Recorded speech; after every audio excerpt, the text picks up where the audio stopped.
Hello guys, அப்போ இந்த மகேந்திரா நமக்கு இப்போ வந்து ஒரு 7 சீட்டர் எஸ்யூவி இறக்கியிருக்கணும். எஸ்யூவியை பேர் எக்ஸ்யூவி 9S. இந்த வண்டி வந்து நீங்கள் பார்த்தாலே தெரியும், இந்த எக்ஸ்யூவி 700 பேஸ்டு பண்ண ஒரு மாடல் தான் வண்டி. ஆனால் ஃப்ரண்ட்டு டிசைன் வந்து கொஞ்சம் சொதப்பின மாதிரி இருக்கு, அது நல்லா இல்லை. நீங்கள் பார்த்தாலே தெரியும், நம்ம எக்ஸ்யூவி 700 டிசைன் இதோட நல்லா இருக்கு. பின்ன அதேபோல் இதுக்கு பேனரோமிக் சன்ரூஃபு. இதுக்கு ரேஞ்ச் வந்து 679 கிலோமீட்டர் சார்ஜ் கொடுக்கணும் கம்பெனி கொடுத்துருக்கு. பின்ன 0-100 வந்து 7 செகண்டில் போகுமா. இன்டீரியர் பார்த்தீங்கன்னா ஒரு பெரிய பெரிய டிஸ்பிளே கொடுத்துருக்கணும்.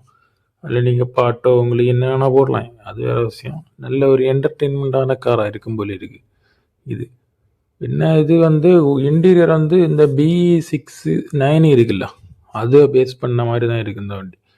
இது எப்படியும் ஒரு 26 அந்த ரேஞ்சுக்கு வரும்னு நினைக்கிறேன். ஆன்ரோடு எலக்ட்ரிக் கார் எடுக்க போகிறதா இருந்தீங்கன்னா கொஞ்சம் வெயிட் பண்ணி இந்த கார் மார்க்கெட்டில் மார்க்கெட்டில் வந்துட்டு டெஸ்ட் ட்ரைவ் பண்ணிவிட்டு நீங்கள் டிசைட் பண்ணுங்கள் என்ன கார் எடுக்கலான்னு.